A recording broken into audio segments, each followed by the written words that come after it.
Penguin Random House Audio presents The Prospects, a novel by K.T. Hoffman.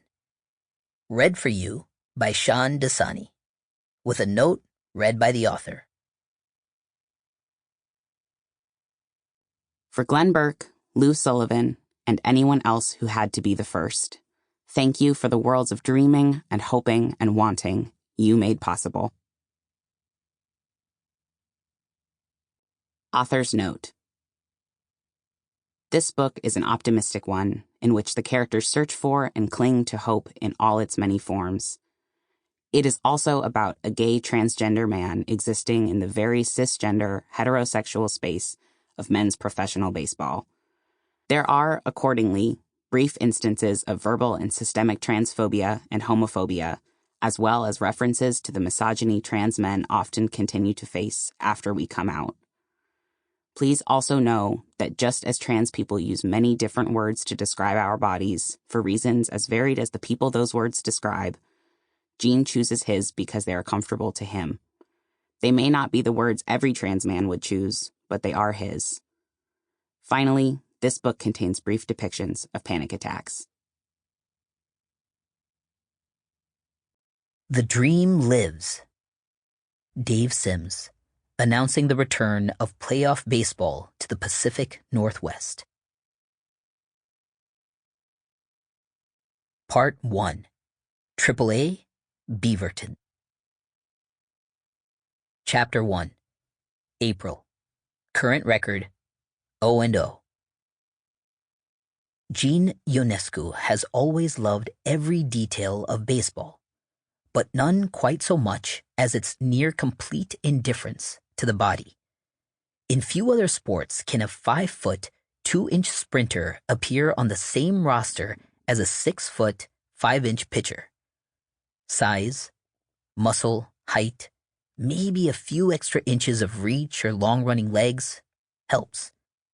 But baseball also rewards the patient, the crafty, and perhaps most of all, the optimistic. It's that hope, more than anything else, that makes Gene a good baseball player. He plays baseball because he is an optimist. He is an optimist because he has to be. On April 1st, 4 days before new season starts, in the most optimistic moment of the most optimistic sport, when every last thing feels possible, Gene sits on the floor of his apartment, wrestling with an Allen wrench. Vince finds him like that, hunched over and cursing. "You've had 5 months of off-season to do this. Why the sudden burst of productivity?" "Well, I meant to do it in November, but my brain finally decided to recognize a deadline today, and I'm trying to make the most of it," Gene says. He gestures to the bookshelf he's been working on for the last hour. "Except I can't figure out why this screw doesn't fit. What if I just throw the whole thing away and embrace minimalism?" Vince drops onto Gene's couch, picks up the IKEA instruction manual, and sets his feet on the dented, partially unpacked cardboard box Gene uses as an ottoman. A moment later, he jangles the bag of hardware in Gene's direction. "Because you're using the wrong screws. You need the short ones, and a Phillips head," he says. Probably not the kind of assistance IKEA envisioned when its cartoon directions told Gene not to assemble heavy furniture alone, but it works. Last spring, when he was assigned to start the season with the Beaverton Beavers, the AAA minor league team for the Portland Lumberjacks, an unfamiliar number texted him less than an hour after the rosters were announced. "This is Vince Altman. I play for Beaverton. Would love to have you over for coffee. Get to know you." Love had actually been a heart emoji. But what endeared Vince to Gene from the start, what surprised and impressed him, was the introduction. As if any self-respecting baseball player could fail to recognize the name of Portland's former Golden Boy. A day later, the Vince Altman told Gene over coffee in his kitchen that he had a husband, with whom he lived and about whom the entire team and very nearly no one else knew. He became the first, and thus far only, queer man currently in baseball to welcome Gene to their small, often lonely, club. A season and a small lifetime later, Gene rents the one-bedroom, gable-roofed attic of Vince's house in the hills of southwest Portland. If someone had told Gene when he signed his contract that former Cy Young winning pitcher Vince Altman would become his best friend, that he would let Gene stay in his house for free, that he was gay married, no less, Gene would never have believed them. But, Cy Young Award and all, the guy can be a pain in the ass. So, you excited to play your boyfriend next week? Vince asks.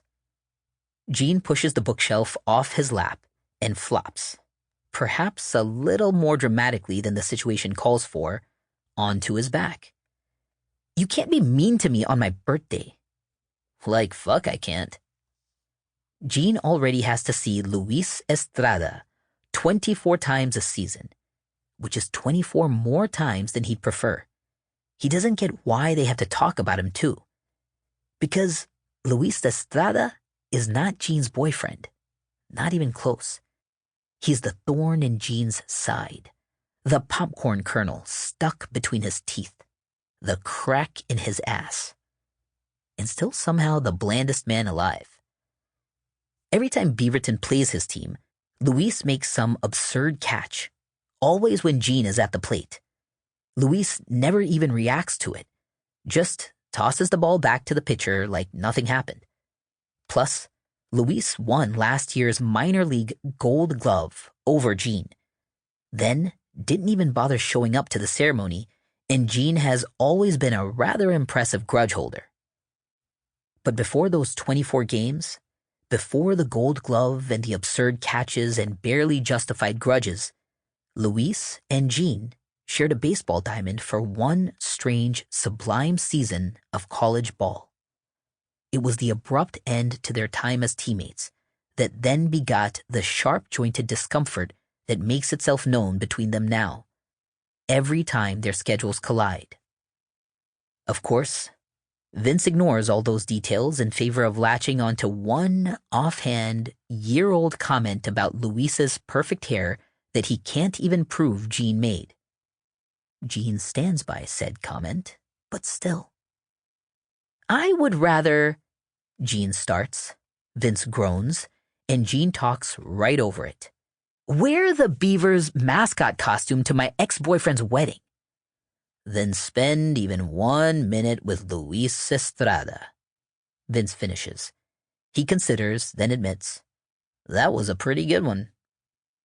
It's becoming something of a series. Other entries have included, I would rather clip your dog's toenails during an earthquake. I would rather ask the clubby to make the post-game spread vegetarian-friendly. And I would rather get stuck next to the bathroom on the roadie bus all the way to Albuquerque. The point is, he'd rather open the season against basically any other team, any other opposing shortstop. But such is life, and such is Gene's luck. They'll play Luis 24 times, and Gene will avoid him as much as possible. It's not like Luis Estrada has ever sought out friendly small talk anyway. All the more motivation to open the season with a win, Gene says. So, what did you get me for my birthday? Oh, was that today? Vince says, feigning surprise. Shit, I didn't get you anything. Perfect. Then you can finish this shelf for me while I go raid your fridge. You should stay up here, Vince says, nonchalant only in the most practiced sense of the word. Gene narrows his eyes. What's happening downstairs? Nothing, Vince lies. As if on cue, another set of footsteps comes up the stairs, separating Gene's apartment from the rest of the house.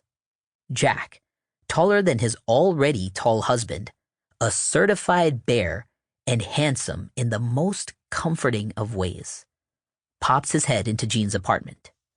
He Sample complete. Ready to continue?